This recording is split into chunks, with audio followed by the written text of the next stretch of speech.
This is interesting. We do have several different viewpoints here, and you know what? The first step is going to be, we're going to have to learn. We're going to have to come and challenge Tim on properties, and we're going to have to go look and see how it works, and go from there. The point is, eventually, we're going to need fewer transfer stations because the leaves won't be leaving properties, and we won't need the county to be doing so much work for us. But at this stage, it's education, and it's reorienting people's landscape aesthetic.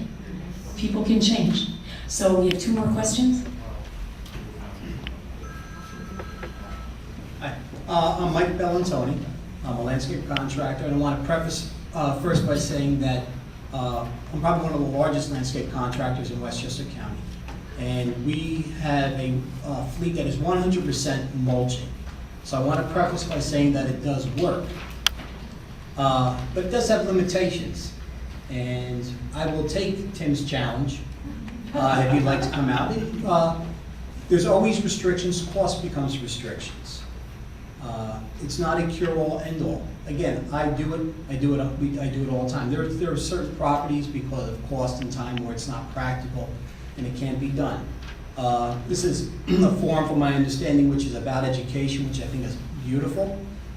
Those that feel the industry continually needs to be educated, I am one of them. Say, get involved with the associations on a local, state, or federal level. They're out there. I'm involved on all 3 levels. The word mandate in legislation was used here numerous times through the presentation, and I am strongly opposed to mandating. Mandating legislation means laws. Do we need more laws? I don't think we need more laws. Do we need more education? Yes, we need more education. Again, it works, but there are restrictions. I will take you up on a challenge. It's my pleasure. I'm a big fan of the soil food web. I'm a big fan of feeding the soils. But it's not a cure-all and all. Thank you. Can I just ask you, what percentage of properties do you find this doesn't work well for? Can you repeat the question? The question was, what percentage of properties do we find it does not work well for? Generally, you need turf area to mulch. If you're heavily populated in trees or hardscape, you need an area to run your machines, you need an area to mulch. Ultimately, if you want to put the time in, yes, you could get it done, you can mulch it. But from a business perspective or a client perspective, when you have to write a check to pay for a service or you have to commit your own time, there's a balance. And that's where sometimes there is a limitation. So we have properties where it's just not cost effective to do it on. There's not enough turf space to run the machines because the mower does the mulching. So you're not mowing in a plant bed. Percentage? It's a smaller percentage. I'd say maybe about 20%. It depends. Every property's a little bit different.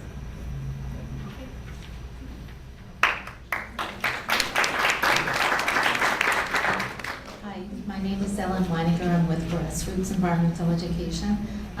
This question, I think, is for Paul, although Tim, certainly you can jump in on this. Paul, you made that statement at the end, mimic nature, and manipulate biology instead of chemistry. Can you talk a little bit about the fact that this incredible opportunity to enrich the soil, which means you have great success in terms of whatever you decide to grow from that soil, what the impact of the chemistry will be in terms of using kinds of products that, chemical products that would actually antagonize or impact or destroy those organisms that you have worked so hard to build up using these leaf mulching practices so successfully. So just want everything to be in sync on that. Okay. I'm just curious to hear your. I think I know exactly what you're looking for, and it's kind of like, are there non-target effects? In other words, if you were to spray a herbicide for crabgrass, will you be also killing all the beneficial critters that you work so hard to grow with mulching the leaves? And the answer is you will be killing I can't tell you exactly how many or how long, but every chemical will have a non-target effect on some biology. Anything that's anything that's a pesticide, even things that there are still organic pesticides. There are things like baking soda, which still will stop some fungus from growing. There are things like hydrogen peroxide.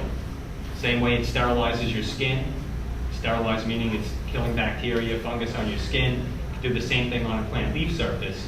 So there are more intelligent approaches if you have to, reach into that toolbox to control a disease or an insect or what have you. And again, this is just kind of more opinion. I'm not saying that you'll never need a pesticide. I don't really have a good solution for termites or other things like that. But you know that if you have a very low tolerance for weeds and you're going to apply a pesticide to control the weeds, do a spot treatment. Recognize that you did kill off some biology and then replace the biology. Come back with a compost tea treatment and fix the soil. That might be a more intelligent approach, but also recognize that the weeds are indicating that the soil is out of balance and try and get the soil in balance. So, did that kind of answer your kind of sort of?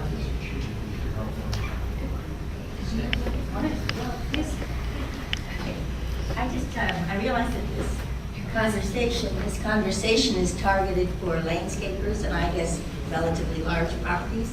But I'm a homeowner who is taking care of my own property myself and old enough that I'm even using a push mower and having to have a compost heap and doing this sort of thing. I'd be very interested to know what sort of mechanical aids are available for people who don't want to be using a huge power mower or storing that, or are there separate mulching machines or something that makes sense for a single homeowner to buy? I would appreciate it if there was some sort of advice for the individual homeowner who's not, doesn't employ other people to help them. Let me take this one because it's actually, I've used a lot of the different equipment for homeowners. First, there's mulching mowers you can buy. Most electric mowers, if you want to have an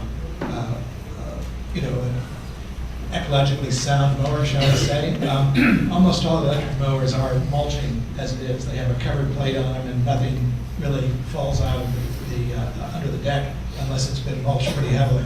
So those things start, let's say, around $150 for a quarter of one, up to maybe in the $300 range, starting for a rechargeable.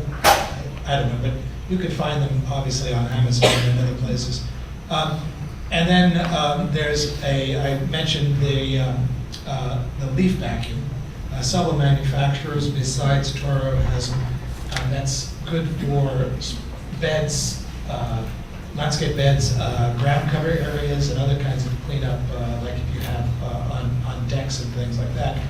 Vacuums up, again, electric, vacuums up and shreds directly into a bag. And that's probably in the $150 range as well. Again, Amazon or other places.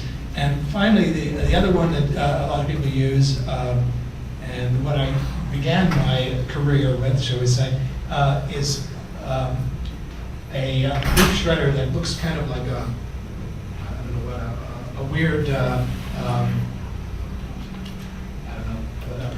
parabolic kind of thing. What? Excuse me? Yeah, and it's hollow inside, and what it's got inside is exactly like a weed whacker turned upside down, with the wires going this way. So you drop the leaves at the top, it shreds, it falls out the bottom. And again, they are electric. You can get them like from Garden Supply or other places. They start around $150.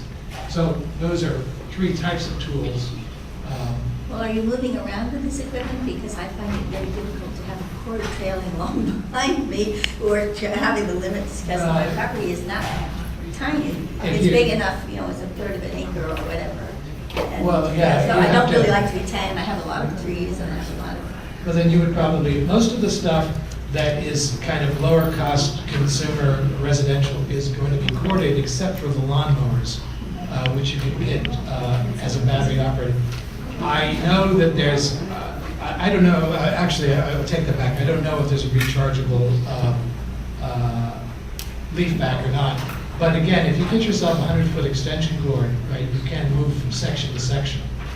There's probably no way around that. I would not advise you going to get gas-powered equipment just because of the noise and the pollution aspect of it. But, you Well, know, would something like this Vulture fit on any No, you- small mower, or is this for a big? that's where, the Vulture is really just a closed plate on the end. And like I said, most mowers that you're going to buy now, electric mowers, are going to have their own mulch plate already built in. So you don't really have to go with the industrial equipment. Besides that, that wouldn't fit on your mower. Well, yes, I have the problem of having, areas that are packed sand or ground cover and whatnot, all kinds of different things on the property. And used to actually have landscapers come in, but their machines got bigger and bigger and bigger to the point where they were coming on with, 4 mower wide machinery and then going right over my pack of sand or trying to get from the front to the back of my yard, and the pathways weren't wide enough for their, big machines, so that I retreated to, doing it myself. You have to, But, it's because I edge and I weed and I do things that the landscapers don't have you time have to to do. do what a landscaper would do as well, which is break up your property into zones. I mean, you have zones based on how long your extension cord is, so you can plug it in front or the back of the house. The other zone is like, what is it? Is it pavement? Is it lots of ground cover, beds? Is it tree areas? Is it lawn? So you treat each area slightly different, but you just develop a pattern. Okay, well, thank you for your time, and thank you. Great. So there was one final short question. I think we can get a quick answer maybe from Paul or Tim, and that is pine needles. Do the same things that apply to leaves basically apply to pine needles? They do, but they take a lot longer to break down, to be honest. Tim? One of my real peeves, white pine trees. I don't understand why on earth people collect white pine needles from the base of the pine tree. And there's a beautiful location in Irvington, Legend Hollow. I'll see every year the guys come and do a surgical job getting every needle up. And I'm thinking to myself, now I have raw bare soil washing away. When that pine needle made a beautiful colored decorative mulch, just leave it. Save the effort. Here again, we're working hard using force instead of thinking and using the power and having the nice natural mulch that was free there. But we'll go out and buy some pine bark chips later on in the spring. It's education. I mean, the gentleman who's here, I'm not one big for legislating. I'm a small government person myself, but it's not happening without the force of education. So we need to force the education upon. Otherwise, we're just going along the bad ride, bad trajectory of environmental damage, wasted money, et cetera, et cetera. Very good, very good. Well, I want to thank each of our speakers, presenters, and panelists for this program.